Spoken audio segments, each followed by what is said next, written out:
Hey everybody, this is Christopher with a few words about my new record. It's called I Was the Secret That I Kept, and I've had some nice feedback coming in, and also a lot of people saying, wow, that really sounds very 80s, and there's a good reason for that. A lot of these songs were in fact written in the 80s, so I thought I would explain a little bit about the album and how it came about.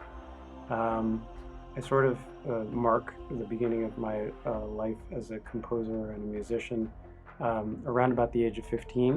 It was my 15th birthday, and I got this Ibanez guitar, which I still have and still play, as a gift. And shortly thereafter, got a Tascam Porta 1. That's a multi-track recorder. It would allow you to record 10 parts, not great audio quality because it was all going down to a cassette. But those two things were sort of the initial gateways into me learning how to play the guitar, write music, write lyrics, become a songwriter, become a producer, and to engineer my own recordings. I think it's sort of interesting that those two things were the devices heavily associated with Les Paul. He didn't invent the electric guitar, but he certainly helped to perfect it, and he is credited for having invented the multi-track recorder. So every time I go to work, I pay a great deal of debt to Les Paul, and it's worth mentioning that I saw him play and met him before he passed, and one of those times I actually went and saw him with my first grade teacher when she was in her 80s, which I think is pretty cool. So we'll come back to the guitar at the end, but I wanted to give a little bit of insight into how this work came about. So before I started my formal music education and got the degree in music, I was recording these songs, and without really knowing what I was doing, I had only had a few years of piano lessons, which were extremely helpful, but very little in the way of anything else. And so I was recording, this work in the absence of really any kind of education except for what you could get your hands on back then. And that was, listening to the work itself of people that you really liked, trying to figure out what they were doing, reading magazine interviews and TV interviews and watching videos, which maybe you could pick up where the hand goes on the guitar and stuff like that. What I can remember being foremost on my mind during the period when these songs were written, which is, like I said, mostly the 80s, some later, but and one even fairly recent, but for the most part, these are songs I wrote in high school and college. And at the time, things that would have been really meaningful would have been, say, Billy Idol's Whiplash Smile record, Corey Hart, Boy in the Box, and Fields of Fire. For sure, The Cure, A Head on the Door, and then Kiss Me, Kiss Me, Kiss Me. Some modern English, sort of the ink and paper era. Oddly, maybe a Malcolm McLaren wound up in there. He had a track called Madam Butterfly, I think. There was a few Rush albums, Grace Under Pressure, and then Power Windows and Hold Your Fire. A lot of Rush purists hate those last two, but I love them. The Cars, for sure. I believe it was Heartbeat City would have been the record at that point. And The Flat Earth by Thomas Dolby. There Arcadia, which was the side project from Simon Le Bon and Nick Rhodes from Duran Duran. There were probably others, but that gives you a kind of a snapshot of what was going on in my head at the time. So the impetus of this project was that all of these recordings I had made before I went off to college and some in college, I thought that there was something to these songs, and it felt bad that they might be just sort of disintegrating on tapes in my closet. So the idea was I was going to take, a group of them, ones that I felt especially attached to, and that I was going to re-record them. I've got obviously a much better studio than I had when I was a young man, and way more equipment. So the idea was pick a few of them, maybe 10, and try to recreate them. And for the most part, it really was an exercise in sort of forensics and archaeology. All I had was 2-track recordings, like stereo recordings, and I put them in the computer and would listen to them. and try to remember what I had done some 30 or 40 years ago. Sometimes that was easy and sometimes it was hard, but for the most part, the brief was to do the songs as they were. Sometimes the guitar solos are note-for-note reproductions of the things I played when I was 16, 17 years old. And, very slight nods towards a thing here and there that, I could do now that I couldn't do then. And I did it and I thought it sounded good. So I was like, okay, that's, a little bit of extra there. But, essentially the core of the song is the same. So I would say that something like 90 to 95% of the things that are on this record were on the original. There are two main differences, and they're significant. One of them is on my track Into the Night, I was very much in the thrall of Pretty in Pink era Psychedelic Furs. So this song had me doing saxophone solo using this keyboard, which I still play, my Roland S50. Didn't really sound that much like a saxophone, but I would have been thinking very much along the lines of something that the great Mars Williams would do. He is most known for his work with the Psychedelic Furs, but also played on Catch My Fall, which is a Billy Idol song I loved. And when I was sort of midway through doing these re-recordings, I had thought, and I was like, well, what if, instead of doing a bad keyboard sax solo, what if I get a real sax player in here? And then I thought, well, what if instead of getting a saxophone guy who can play like Mars Williams, what about I get Mars Williams? And so I did, in fact, get in touch with him, and he very graciously agreed to play on my record, and did a wonderful job, and sadly has passed not long after he did that recording. He was wonderful to work with. He is a much, I think, greater musical mind than a lot of people realize. He has avant-garde recordings and tendencies, jazz stuff, Albert Ayler, and he was working on something really brilliant sounding that unfortunately will never come to pass, sort of a serious composition project. But I feel incredibly blessed to have reached out to him in time to have him on the record, and never do I listen to that track without smiling and thinking how lucky I am that he put some of his magic on something that I had done, and something that I had done thinking of him about 40 years ago. So talk about full circle.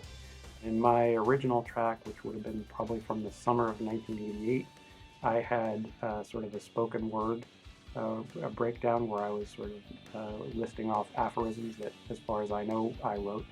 One of them was, what is man, but the sum of all traits unsuitable for the heavens, which I thought was very weighty and philosophical at that, when I was that age in 1988. In this version, I have some spoken word from a dear friend of mine who is also passed, Robert Hamburger, who's like a second father to me. And when I was redoing this song, I remembered that I had, when I had just gotten a video camera, there was one summer I was at my parents' house in Wellesley, and I was just filming anybody who came by, asking if they would mind. And Dr. Hamburger came by and was speaking about The Name of the Rose and Gertrude Stein and Shakespeare's quote about the rose by any other name. I remembered that, sampled it, and put that in instead. I think it worked better than whatever it was I was saying. Speaks to the importance of names, which I thought was close enough to words, and I think it's a fitting tribute to a man I really loved very much.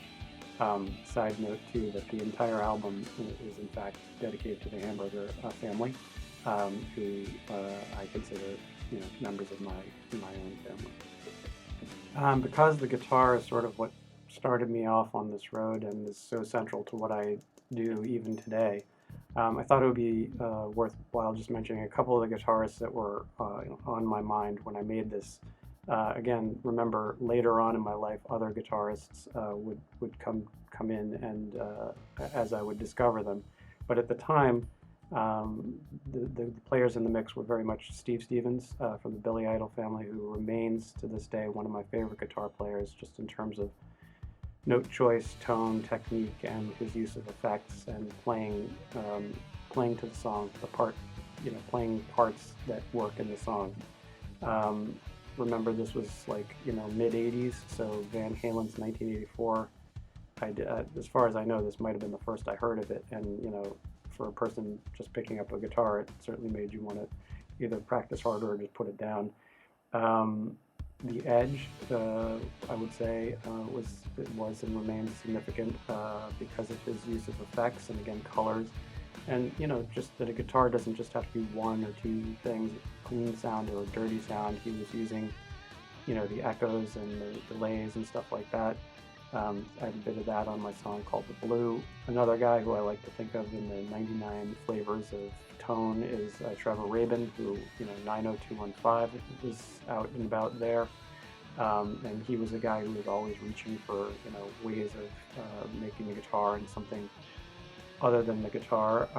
I would also say that Adrian Belew, at least on the track Excellent Girlfriend, I was really going for something like that kind of wild abandon, not so much him doing emulations of animals or planes. I've done that elsewhere, but on Excellent Girlfriend, it was just really about kind of letting loose and going bananas.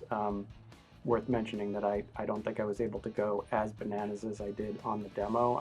That's one of those things that I never quite captured as hard as I tried, the exuberance and complete disheveled character that I had achieved on the demo, but it's suitably disheveled, and I'll stick with that. And I would mention maybe two other guitarists. One, another colorist and genius, Andy Summers from the Police. Of course, Synchronicity was just everywhere at the time I was doing this.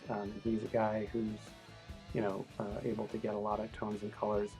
Alex Lifeson from Rush I should throw in there as well. Similar, just a total iconoclast. A couple notes from him and it's him. And last but not least, very much not least, would be Elliot Easton from the Cars, who I consider to be a guy from the George Harrison sort of school of guitar soloing, which is that the guitar solo isn't just a place where you have 8 bars to just dump every trick there's a song, and if you do this correctly, or at least what I think George Harrison and Elliot Easton did brilliantly, was to have like a separate composition in a composition, so that it's not just something there to fill some space. It's really sort of telling a story or taking something, the energy level from where it was up to another place. So essentially a composition within a composition, and I've tried to, in my own way, do that. Mostly that with maybe a little bit of flash here and there if I can muster it. So when I was putting this together, I remember that, I had roughly speaking gotten my first guitar around 15, but I wasn't 100% sure, but I guess being a pack rat has its benefits. I looked in the case of my first guitar and actually found the receipt. So, no joke, it is 40 years to the day that I received this as my 15th birthday gift. It's got the name of the fellow who sold it to me. It says Dean. Dean, thank you. I can remember when I was, really thinking about whether I was going to pull the trigger on this as my gift. The two choices were electric guitar and a faster modem for my computer. And Dean, in his infinite wisdom, said, well, it might be great to have your computer that could talk to you, but can it do this? And then he just sort of unleashed a torrent of sort of Van Halen type licks, and I was like, no, actually, it cannot do that. And I bought, the guitar for my birthday. So thank you to him wherever he is. The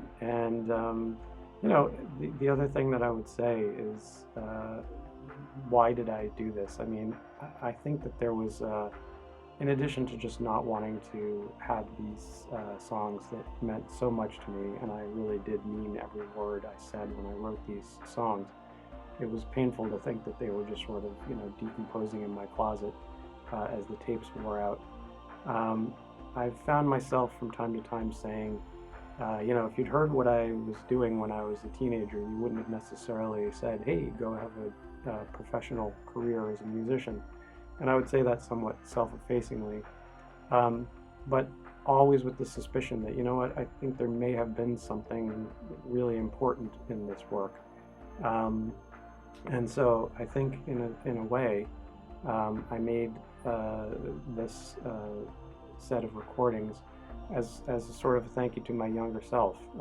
You know, like the title says, I was the secret that I kept. And even though I played in bands and played in bands my whole life, I never once performed any of these songs with any of those bands. This was something that I did. It was part of my music, but separate from anything I did, you know, with other musicians. Somebody noted on one of my records, Traveler, the Sound on Sound review said it almost sounds like this is something that this person has done in secret, and I think there is something to that as well. I think that, you know, whether it was that I was protecting them from criticism or whatever, I mean, these songs were heard by very few people, and you know, they were just me learning how to do a thing sort of on my own. Um, but like I said, I look back and think, you know, there really is something there. So as a thank you to my younger self for continuing to make these things and to continue on a road which is not easy, any artist will tell you that. I'm really grateful that somehow or other, in keeping it secret but keeping it going, I was able to make these things, and I'm grateful that now I have this beautiful studio and more gear and a little bit of time so that I can look back and rescue some of these things and, you know, bring them out to people so that it's not a secret anymore. And for anyone who got this far, thank you for listening to my thoughts about the album. And if for those of you who listened to it, thank you very much. It means an awful lot. A lot of work goes into this, and it always means a lot when people tell me, you know, what they've heard in the music that I may not have heard. So thank you very much.